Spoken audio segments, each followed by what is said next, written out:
E aí, gente, tudo bom? Olha só, hoje eu quero falar com vocês sobre pós-treino. Pós-treino, treino longo, treino extenuante, treino cansativo, aquele treino puxado, aquele treino que realmente maltrata ali um pouco, tá? E eu trouxe alguns pontos bem interessantes aqui do que a literatura fala sobre esse pós-treino longo, né? De como ele deve ser feito para poder, de fato, proporcionar uma qualidade para o treino posterior e até para a recuperação do atleta. Então, a gente fala muito de intra-treino, de gel de carboidrato, de carbada pré-longo, mas, de fato, a gente tem pouco direcionamento do pós, sabe? O pós é meio que deixa a vida me levar. E isso não pode ser assim, não deveria, pelo menos, tá? Ou é algo muito genérico, né? Então eu vou falar de 3 pontos que para mim são os mais importantes dentro desse pós-treino longo e que podem te ajudar a lidar melhor com as situações na tua rotina de treino, principalmente se você está treinando para uma prova longa, como maratona, Ironman, ultramaratona, tá? Meia maratona também, alguns treinos longos ou intensos também vai dependendo do teu nível, né? Da tua capacidade. E o primeiro ponto que eu quero falar com vocês aqui hoje é sobre água e eletrólitos, né? A reidratação pós-treino longo. Leiam comigo aqui, ó. A água não é a bebida ideal para a reidratação pós-exercício, quando a recuperação completa e rápida do equilíbrio de fluidos, aí a gente está falando de fluidos aí, de fluidos no geral do corpo humano, é necessária, assim como quando toda a ingestão está na forma líquida. Os primeiros estudos que investigaram os mecanismos de reidratação pós-exercício demonstraram que a ingestão de grandes volumes de água após a desidratação induzida pelo exercício resultou em rápida diminuição da osmolaridade e da concentração de sódio plasmático, acarretando uma imediata e acentuada diurese, né? Uma alteração muito importante. Então, olha só, o que a gente tem aqui? Beber só água não é interessante para reidratar. Apesar do nome hidratar, a gente associar a água, né, a H2O mesmo ali, eu preciso me hidratar, eu preciso beber água. É essa associação que a gente faz. No esporte, hidratar não é somente beber água. Hidratar é fazer essa reposição hidroeletrolítica de forma correta. Tá certo? É isso que a gente tem como referência, tá? E essa reidratação, ela tem que ser com adicional de eletrólitos. Então, de uma bebida eletrolítica e etc. Tá, Rogers, mas quanto? Por quanto tempo eu tenho que fazer isso?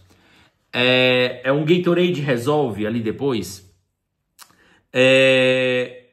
Um jungle resolve ali, uma bebida ali e tal? Depende. Sabe aqueles sintomas que você fica depois de um longo? Que a gente chama de mazelado, né? De ficar ali assim, mesmo naquele estado quase febril, sabe?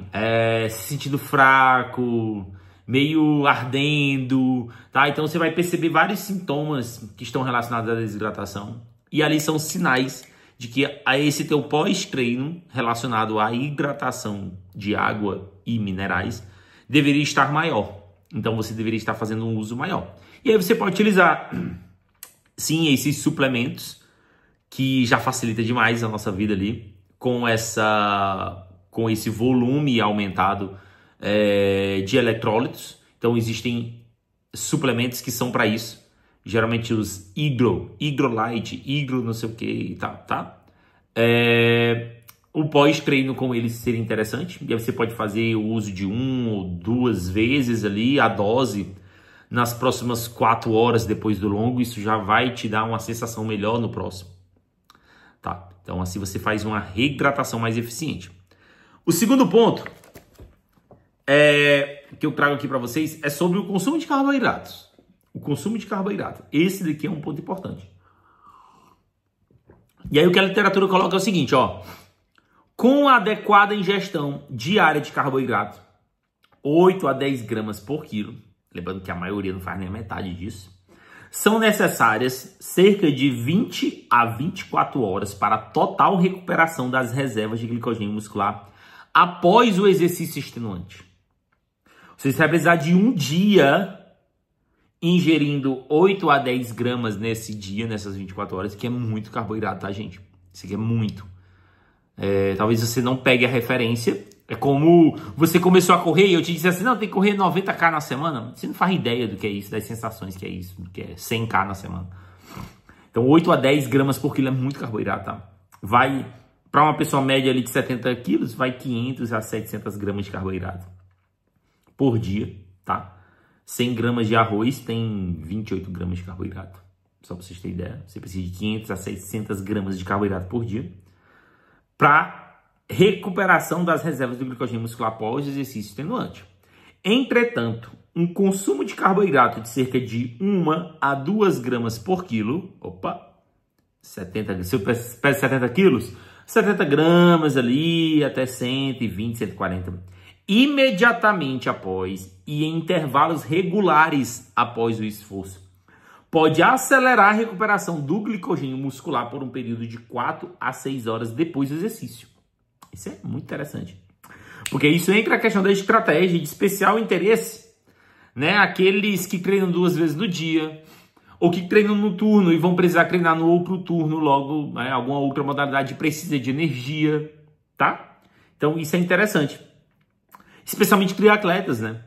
Que vão ter ali essa demanda de jornada dupla, de treino triplo às vezes, tá?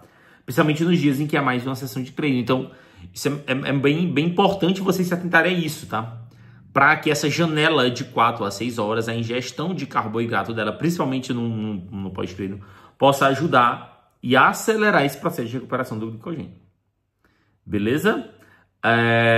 A manutenção da ingestão regular de carboidrato ao longo de algumas horas no período de recuperação é fundamental para a reposição rápida e satisfatória desse estoque, tá? Então a gente tem sim uma janela ali onde essa recaptação está mais sensível para acontecer. O corpo está pedindo para isso acontecer, tá? Mas não de qualquer jeito, não de qualquer forma, tá? Existe sim, e isso eu vou trazer depois em outro vídeo, sobre a importância do tipo de carboidrato envolvido. Não é qualquer um, não é uma pizza, não é um bacon. Bacon nem é carboidrato, mas a pessoa bota lá um pão com bacon, cuscuz e tapioca e tal.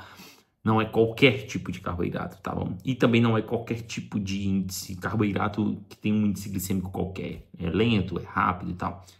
Existe estratégia para isso, tá bom? Mas isso eu vou trazer em outros vídeos para vocês, porque senão isso vai ficar muito longo, tá?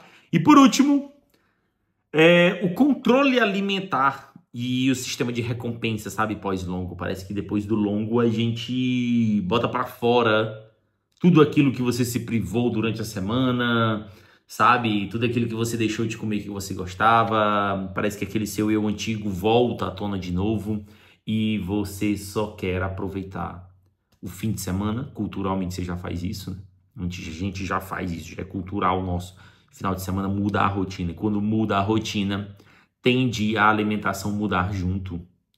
E o processo de contenção de danos ele tem que ser ativado no final de semana, para que isso não te prejudique de médio e longo prazo, para que isso não te faça se sentir dentro de um ciclo de treino como se fosse uma prisão, de que tu precisa se libertar daquilo, né? Não vê a hora da prova acontecer para tu poder voltar à tua vida que tu tanto quer e deseja, que na verdade é comer à vontade, sem estar noiado com dieta nem nada. Mas ao mesmo tempo isso te incomoda porque tu não quer engordar de novo, tu quer manter o shape, tu quer manter a performance, né? Então vê que essa confusão mental, ela estressa e ela acaba te fazendo de fato chutar o balde ali às vezes e comer exagerado. Então esse teu pós-treino tem que pensar mais como um treinamento também da tua mentalidade, dos hábitos que tu precisa construir para diante de uma situação, como a situação do pós-longo, né? Tu tá cansado, tu tá no final de semana, tu tá com a rotina alterada, é a melhor hora para tu poder de fato treinar o teu comportamento alimentar e definir, cara, vou fazer uma refeição livre, vou comer mais à vontade, mas vou escolher uma durante o dia. Não vai ser o pós-treino, não vai ser o almoço, vai ser o jantar hoje à noite. Então, durante o dia, eu vou seguir meu planejamento alimentar para acelerar esse processo de recuperação, para fazer com que ele aconteça de forma eficiente, para eu estar bem para amanhã treinar novamente ou na segunda-feira, se eu treinar no sábado, né? E para que eu treine a minha capacidade de tolerância e de percepção subjetiva de controle alimentar, aonde você tem as rédeas desse comportamento. Senão, é você quem está sendo controlado pelo comportamento e não você quem controla ele. Então, principalmente as pessoas que passaram por períodos de tentar emagrecer, de tentar secar, de tentar definir mais, de buscar esse emagrecimento, aonde tem dificuldades com o comportamento alimentar. Tá? Então, você tem que aproveitar as situações adversas para treinar esse comportamento, não para simplesmente aproveitar para justificar em cima da situação, do longo, do cansaço e tudo mais, e chutar o balde. Beleza? Então, gente, ó, achei muito pertinente trazer isso. Acho que é um conteúdo muito interessante. São 3 pontos só, tem vários, né? A gente vai falar de descanso e tal. Tem vários outros pontos que vão acelerar esse processo de recuperação pós-treino, mas esses são os principais pontos que você tem que olhar, tá? Água, eletrólitos, carboidratos e o controle alimentar, o teu comportamento alimentar, tá bom? Porque sem ele, nada de planejamento adianta. Não adianta nada de planejamento se você não tem um hábito construído, beleza? Pois, galera, valeu, até o próximo vídeo aí e até mais.